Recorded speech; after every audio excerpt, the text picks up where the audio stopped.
Yaşarken hep direndik, zindanlarda direndik. Yaşarken hep direndik, zindanlarda direndik. Metropollarda gezdik, sürgünlerde direndik, sürgünlerde direndik. Barış için direndik, Rojava'da can verdik. Dicle Ahmet'ten geçtik, zulme karşı direndik. Barış için direndik, Rojava'da can verdik. Dicle Ahmet'ten geçtik, zulme karşı direndik, zulme karşı direndik.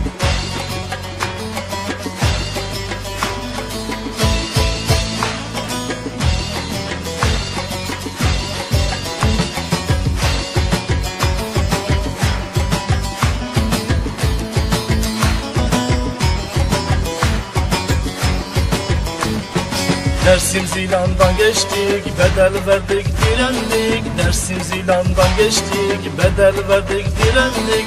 Gidenlerin ardından milyonlarca direndik, milyonlarca direndik.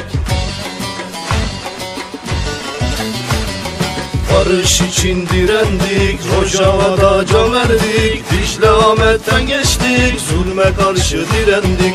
Barış için direndik, Rojava'da can verdik. Dicle Ahmet'ten geçtik, zulme karşı direndik, zulme karşı direndik.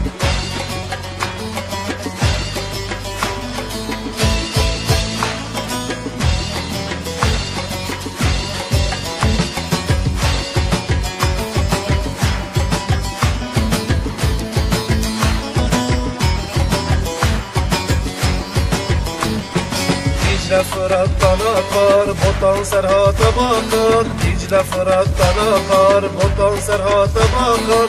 Devrimci kardeşlerim barış için can atar, barış için can atar. Barış için direndik, Rojava'da can verdik. Dicle Ahmet'ten geçtik, zulme karşı direndik. Barış için direndik, Rojava'da can verdik. Dicle Ahmet'ten geçtik, zulme karşı direndik, zulme karşı direndik. Şerefli bir ölüm, yaşamın en güzel anlamıdır.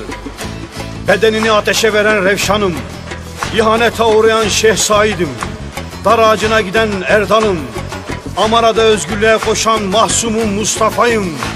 Berfu Ana'nın Cemil'iyim ben, yüreğinde umut eken ve o umutlarla her sabah gülümseyerek uyanan Mezopotamya'nın çocuklarıyım ben. Selam olsun kardeşlik yolunda yürüyen yürekli tutsaklara, mazluma Kemal'e. Selam olsun bütün cumartesi annelerine.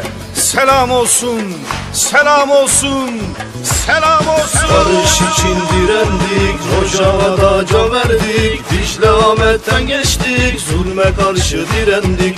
Barış için direndik, Rojava'da can verdik. Dicle Ahmet'ten geçtik, zulme karşı direndik, zulme karşı direndik.